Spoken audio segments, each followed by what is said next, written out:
Today's episode is brought to you by HelloFresh. Do you feel like you're stuck in a dinner rut? With HelloFresh, you get fresh, pre-measured ingredients with mouth-watering seasonal recipes delivered right to your door. Skip all those trips to the grocery store and count on HelloFresh to make home cooking easy, fun, and affordable. You can now enjoy cooking and get dinner on the table in 30 minutes or less. With over 25 recipes to choose from each week, there is something for everyone to enjoy. All recipes are designed and tested by professional chefs and nutritional experts to ensure deliciousness and simplicity. Go to the link in our show notes to get $80 off, including free shipping on HelloFresh, the #1 meal kit.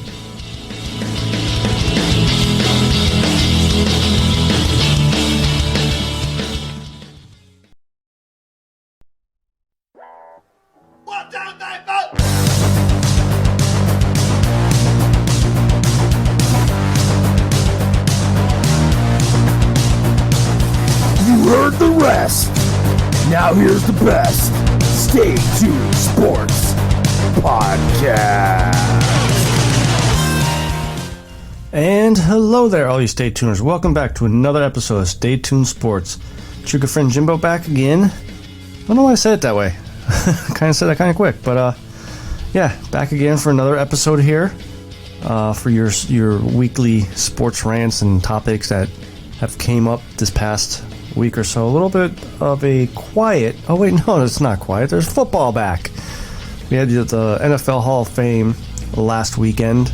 Calvin Johnson still saying no to the Lions. Not going to see you. Not going to do it.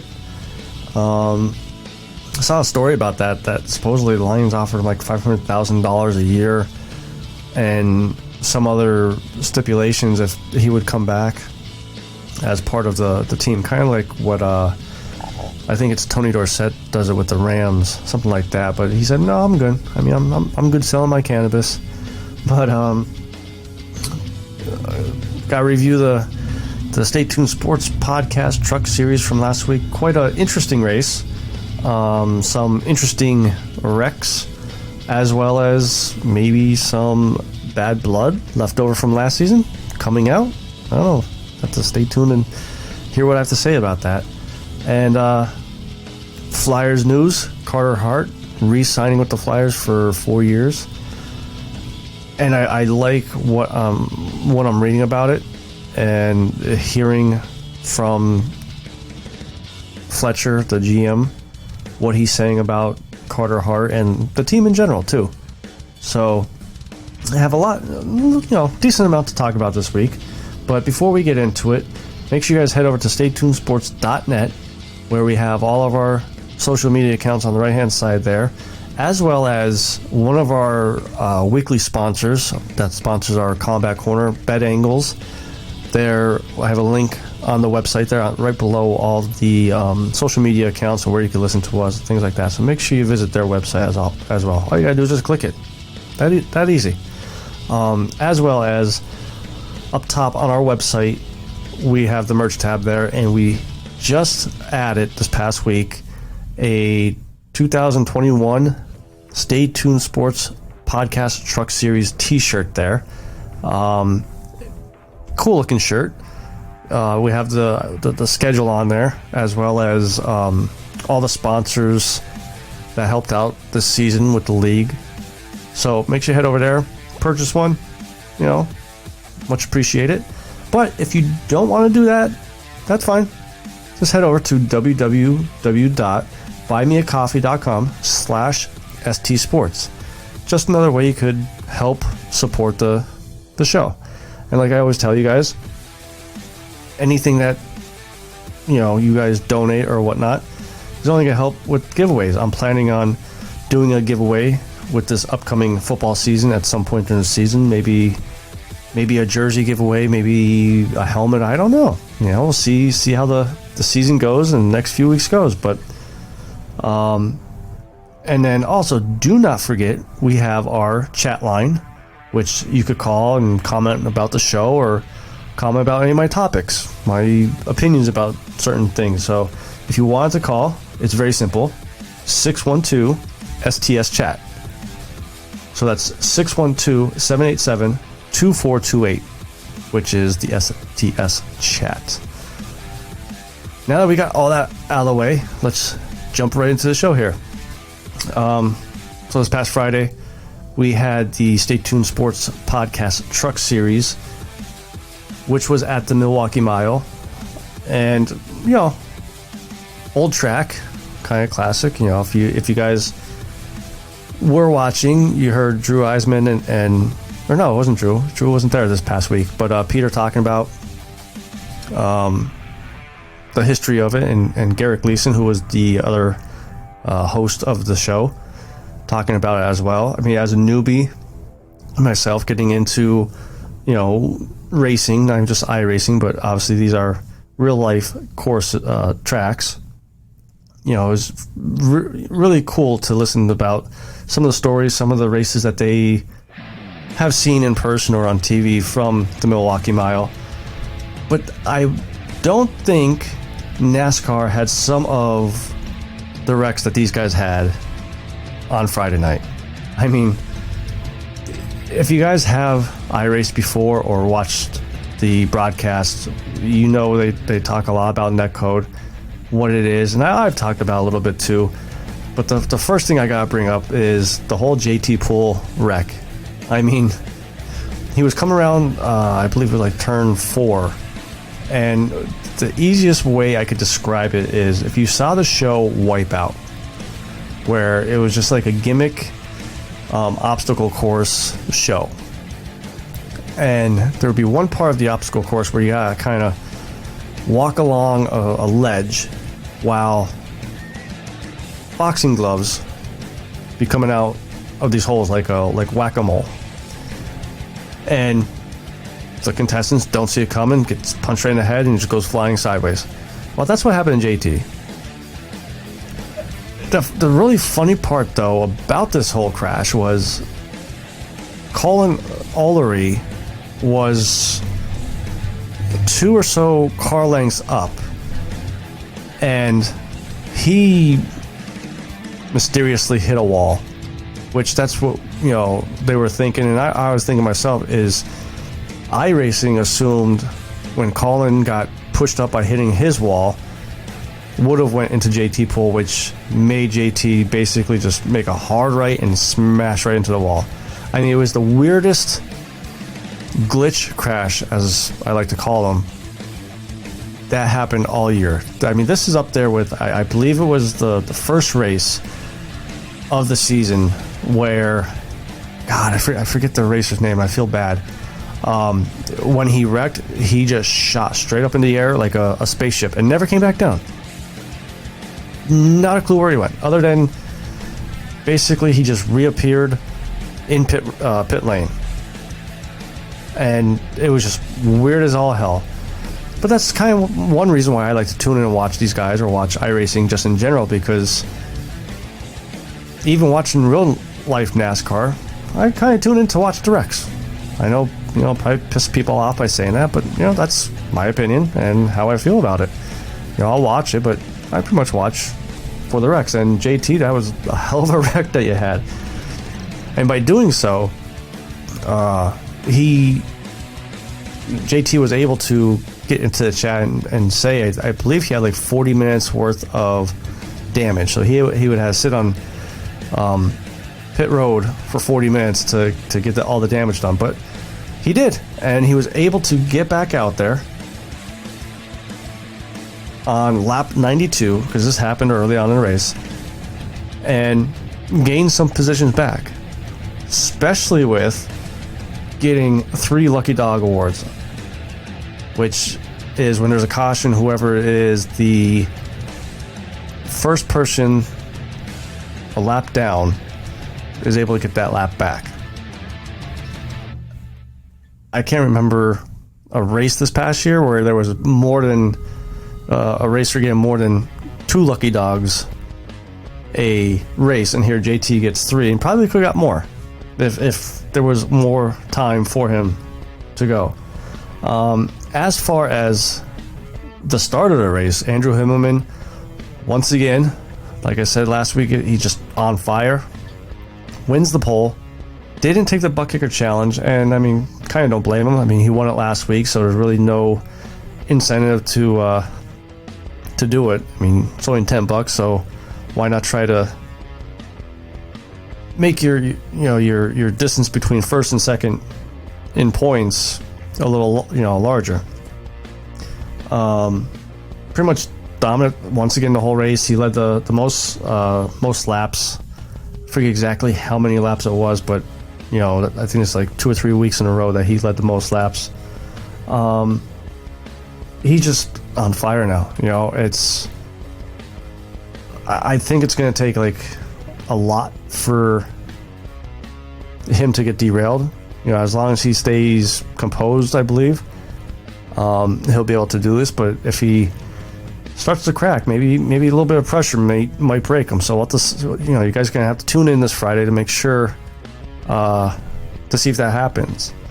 Other thing I want to kind of bring up about this race too, that we will have to keep an eye on the rest of the championship race here, is on lap 63, I believe it was. Things got a little heated. James Lorello, our STS driver, and Christopher Darling kind of getting into it, and Lorello spun out, smashed into the wall. The reason why I bring this up is both guys are in the chase for the championship, and last season, right around the same time, Lorello was having an outstanding year, was close to pretty much locking up the championship, and him and Darling got into it again with spin outs and everything. So not sure if that beef from last year was completely squashed, but we're going to have to tune in and find out. But even with the spin out, Lorello was able to finish 12th, and another Chase driver, Matt Cherry, definitely had a rough race. He spun out 2, 3, 4 times or so. He was fast. It was just that he couldn't control the car coming out of the turns. And I mean, luckily he's in 3rd place as right now in the points, and this is the last race before the cutoff gets dropped down to 4. But there's not a whole lot of wiggle room as far as points between 3rd and, I want to say, the 3rd spot and the 6th spots. Maybe a total of 10 points or so. So one little slip up and he's in last place, and one of these lower guys has a good race, just like I thought Jeff Price pulled off right before the chase started, and he could be on the outside looking in for the championship. So as far as my racers to watch, kind of alluded to just a few seconds ago, gotta keep an eye on Lorello and Darling. Let's see if this was just a one accident, one and done type situation, or is there still some bad blood? Is Lorello gonna retaliate? Or is this, like I said, going to be clean race the rest of the championship race? And if it is, can either or both of them catch Andrew? Because now Andrew, I believe, is like 10 or so points above Christopher Darling, because I believe Christopher moved up to 2nd place in the point standing for the championship. My other 2 racers are Stan Hausman and Doug Neal. Stan is only 2 points out of that 4th spot, and had a good race last week, finished 8th place. So again, I mean, if he has a good enough race, gets a top 3 or so, he may be able to sneak in there at number 4, especially if Darling and Lorello take each other out early on, and they end up in the last spots, last place or so. And then my 3rd racer is Doug Neal. He's only 5 points out. He was had a little bit of a rough start last week, but he had a good comeback to finish in a decent spot. So again, those 2 guys could technically slip up into the top 4 there if Lorello and Darlin wants to keep battling each other. So we'll have to wait and see. Make sure you guys tune in Friday night, 9 o'clock over on 3Y TV on YouTube to make sure you tune in. Chat's always open. It's a good time there. We have a good talk.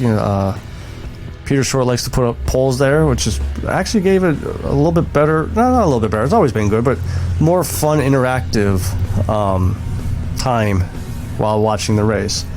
And before we go to the next segment, if there's any drivers looking to join a league, contact the NSRA League's Facebook page, as well as if there's any businesses out there that might want to sponsor a series or a race. With the Stay Tuned Sports Podcast Truck Series coming to an end, just got the announcement today that our second part of the season, which will be a new season like on its own, will start September 17th. So going to take about a 3-week break after the season, then they'll start back up. So again, any drivers or businesses or podcasts that want to sponsor series or join the league, head over to NSRA's Facebook page and shoot them a message. Like I said in the beginning of the show here, the Hall of Fame inductions were this past weekend. Obviously, Peyton Manning headlined it, especially when it came out that it only took the Hall of Fame voters 13 seconds to put him in there. First off, my question is, why did it take so long? I mean, that should have been like, okay, yeah, he's in there, just go. What's the next one? Loved how his brother kind of trolled him a little bit while the Hall of Fame induction was going on. Eli tweeted out that him and his daughter are champions of like cornhole or something, some small little game. But I just love how they still troll each other a little bit there. That's why I can't wait for the Monday Night Football mega cast or whatever they're calling to listen to those guys. But with that being over, the Hall of Fame induction being over, time to look forward to the 2022 class of the NFL Hall of Fame. And I mean, it's not going to be as good as this past season, but still some quality names there. Some of the names that top the list, we got the receivers Anquan Bolden, Steve Smith, and Andre Johnson. And then we also have DeMarcus Ware listed as the pass rusher part of it. And then Devin Hester for special teams kick returner. When I was looking up some of the stuff, you think of Steve Smith. At least, with me, he was always a good player to me, for Carolina and then with Baltimore. But when I was looking up about the class here, Steve Smith is 8th all-time in receiving yards.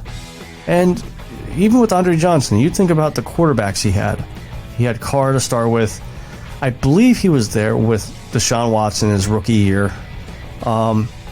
He was 11th in receiving yards. When you're going up against the Jerry Rices, the Terrell Owens, and you got Steve Smith and Andre Johnson there, it's like they quietly creeped up that list there. And I don't know how much that, like, they never had like the big games, consistently. Jerry Rice always had 200-yard or 100-yard games. Things like, 150, 200-yard games, stuff like that. It's just that Steve Smith and Andre Johnson were consistently with the 1,000-yard seasons. And even with Carolina, you think of the quarterback Steve Smith had, Steve Berline, who was okay, but he wasn't Deshaun Watson or I'm not even going to say Tom Brady because that's should not even count. But they never had really, really good quarterbacks. They had okay quarterbacks. Deshaun Watson, he was a rookie, so he wasn't at his full potential yet. But they still got up on that list. And I was just so surprised to see how far up they were. The thing is, I could see Steve Smith making it, but not Andre Johnson. And I think it's because he's not that big of a name. Like, he's big, but he's not, no Terrell Owens. Anquan Bolden, another one. You know, he had an awesome career with the Cardinals.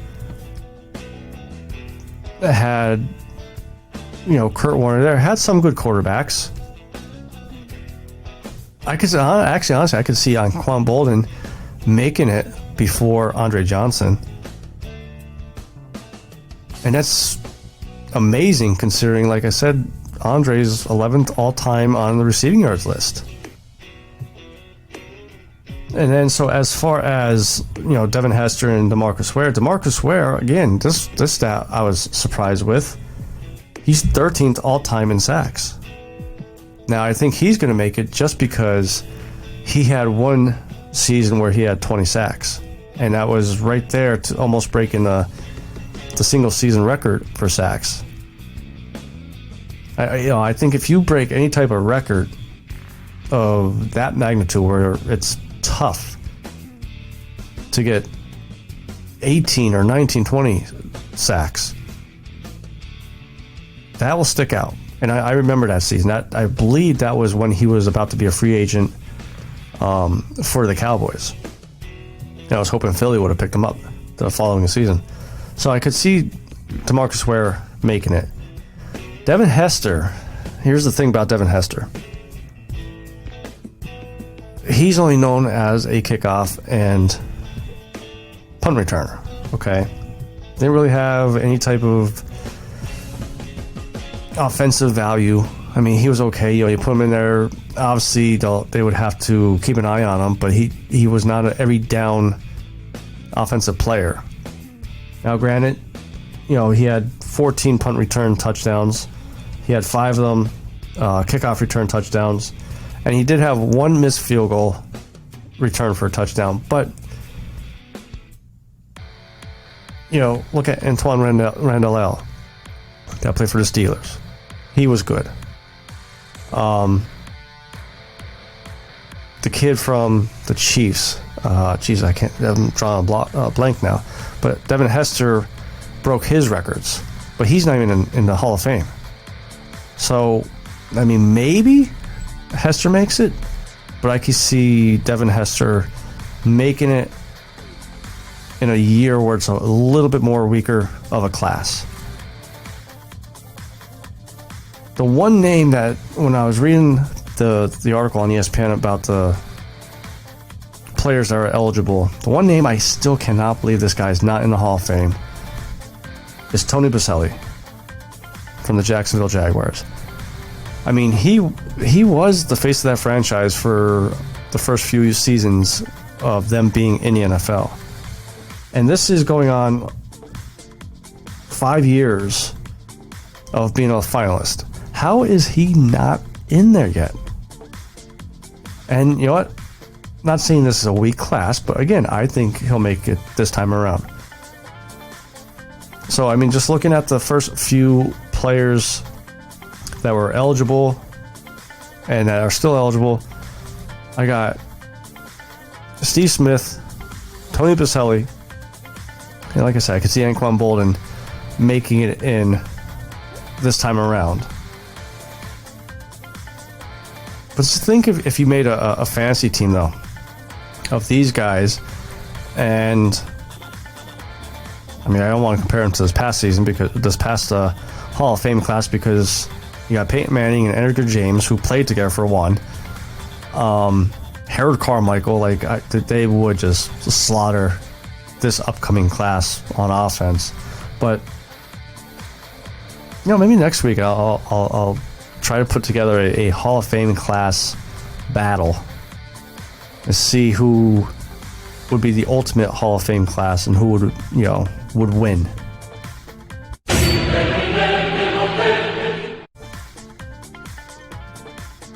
Carter Hart is back with Philly. Just signed a 3-year, $11 million deal this past week, and I like it. I'm okay with it. They didn't break the bank on him, and rightfully so. I mean, he still has to show he's the franchise goaltender that we thought in his rookie season. I still think, and I commented on this, I believe when free agency opened up, that whatever Carter did in the first season, his rookie season, needs to go back to. And the rumors were that he went away from his sports psychiatrist after his rookie season, and that's when he started having troubles. And you're starting to see some injury bugs too, so hopefully the injury bug isn't a Matt Murray type thing. Once Matt Murray started getting hurt with Pittsburgh, that was it for him, and he was gone, after a couple seasons. Like 4 or 5 seasons maybe. But speaking of that, I mean, Carter Hart is going into his 4th season, and just to kind of show where he was and where he is now, I mean, last season he was 9-11, giving up almost 4 goals a game. Now, all season I did say that I didn't want to put all the blame on Hart, because there were times, I mean, he was there. He was right in the spots that he should have been, but that defense was terrible. The only good defenseman that we had out there was Provorov, and I think Justin Braun sometimes, but that was sometimes. Everybody else, it was like, musical chairs, in and out. But this past season, Chuck Fletcher is helping, bolster that defense up a little bit. And I like the 2 trades that he did. He got Rasmus Ristolainen and Ryan Ellis. I like the Ryan Ellis pickup. I think that's going to help out a lot. I think it's going to bring some physicality to that defense.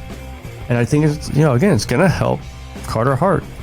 And the other thing, too, that I think is going to help Hart is the fact that they also brought in former San Jose Sharks starter Martin Jones to compete for the starting job. That's what he needs. He needed someone to push him. Brian Elliott, very good backup. Didn't really have to worry about too much of him taking your starting job away. Did he take a little bit of playing time away? Maybe, but he was not going to be the full-time starter. So now Carter's really got to show he's worth this new contract. And I'm just hoping it's not another Steve Mason situation. So this next segment is our Combat Corner segment, which is sponsored by BetAngles. Live scores, odds, and the best expert picks every day. Start winning today at betangles.com. This past week we had UFC 265, I believe it was, and one single match may have hurt a fighter that didn't fight last night, or that night, and that was Vincent Lecou tapping out Michael Chiesa. I believe I took Vincent Lecou last week in my picks, but he tapped Chiesa out in the first round. Chiesa is a good wrestler and a good jiu-jitsu guy. For him to do that, bumped him up in the UFC rankings 2 spots, which we know the UFC rankings don't mean shit when it comes to Dana White and all them. But the person that hurts now, I believe, is Leon Edwards. And Dana White was asked about him, is Edwards going to be fighting for the title next? And Dana said, I'm not sure. They said, another question was asked, is Leon Edwards going to have to get another win to show he's ready for a title shot? And Dana said, probably a good idea. I mean, the guy, he only fought 1 time in the last 2 years. And his last fight was Nate Diaz, which, first 2 rounds he won, but that 3rd round, Diaz came back and dropped Edwards and almost won it, almost pulled out the win. And I agree, there's not many times I agree with Dana White, but this time I think I agree with Dana White. He needs to fight someone else. Because if you also look at his past 5 fights. The only person he really thought that was competitive or championship material was Bilal Muhammad, and that ended in a no contest because of an eye poke. And that was his first fight back after being off for 2 years or whatever it was. I mean, yeah, he's on a 9-fight win streak, but that's over 5 years probably, fighting the likes of Cowboy Cerrone, who's over the hill. Other guys I've never heard of, so I mean, it just doesn't make sense to give him a title shot after 1 fight. Now, if you do look at the rankings, and the other thing too is Usman and Covington just got announced this past week. They're going to have the rematch in November. So if Edwards decides to sit out again, I mean, he's already looking at 9 months to another year before he fights again. And if you're going to go into a championship fight, you want to be active. You don't want that ring rust to set in. So I started looking at the rankings, and Gilbert Burns is right above Edwards. Edwards is number 3 in UFC rankings, which again, we know it don't mean shit. If I were Leon Edwards, because Gilbert Burns is starting to chirp at him a little bit, I would try to make that fight. I would try to make the Gilbert Burns fight against Leon Edwards. This way, if you beat Gilbert Burns, you obviously move up to the number 2 spot. And he may have to fight one more time because, again, Usman's not fighting until November. So let's just say Usman comes out of that fight unscathed. That's another 2 more months before he's ready to fight again. So now you're looking at the end of the year. I mean, if that were to happen, you know, okay, maybe he could sit out the 4 months to take the title fight. But if Usman gets hurt, and say Vincent Luque picks up another fight between now and then, make that fight, you know. Seal any questions about should Edwards get a title shot or not. Knock the top guys out to the point that, you know what, you have to give UFC no choice but to give you a championship fight. And plus, you're showing that you're more active compared to the past couple of years. So yeah, I mean, even though, you know, but, you know, when I think about that, Gilbert Burns, he's got the power. He was impressive his last fight, but I still think maybe Leon Edwards could beat him. But if it's Edwards versus Luque, I'm going with Luque. I mean, he looked good. He's been looking good. And kind of my new fighter I like going with. But yeah, I definitely think Leon Edwards needs to pick up another fight, another win. I don't think Dana's in any hurry to hand out title shots to Leon Edwards right now. So I think that's going to be it for us this week. Like I said at the top of the show, make sure you guys head over to YouTube on Friday, 9 p.m. Eastern Time, 3Wide TV for the Stay Tuned Sports podcast truck series. It's definitely going to be hot. You know, like I said, with the rivalry kind of brewing, kind of coming to a boiling point now. So it's definitely going to be some good racing. And I believe they are at... Oh shit, I forget where they're at this week. But either way, it's still going to be good racing. It's been good racing all season long. Make sure you guys head over to staytunedsports.net. So you can click all of our social media accounts so you can follow, like, as well as click the Bet Angles link right there, right below all of them. With football starting up, I'm pretty sure there's a couple of you gamblers out there like myself. Going to use them to help out. And head over to www.buymeacoffee.com/stsports in case you want to help support the show in your own way. And let me know how you feel about this past show. How do you feel about Leon Edwards? Well, all you gotta do is dial 612-STS-CHAT. Leave your comment. Let me know. And then you'll be on the show next week. So, till next week, this is your good friend Jimbo, signing out.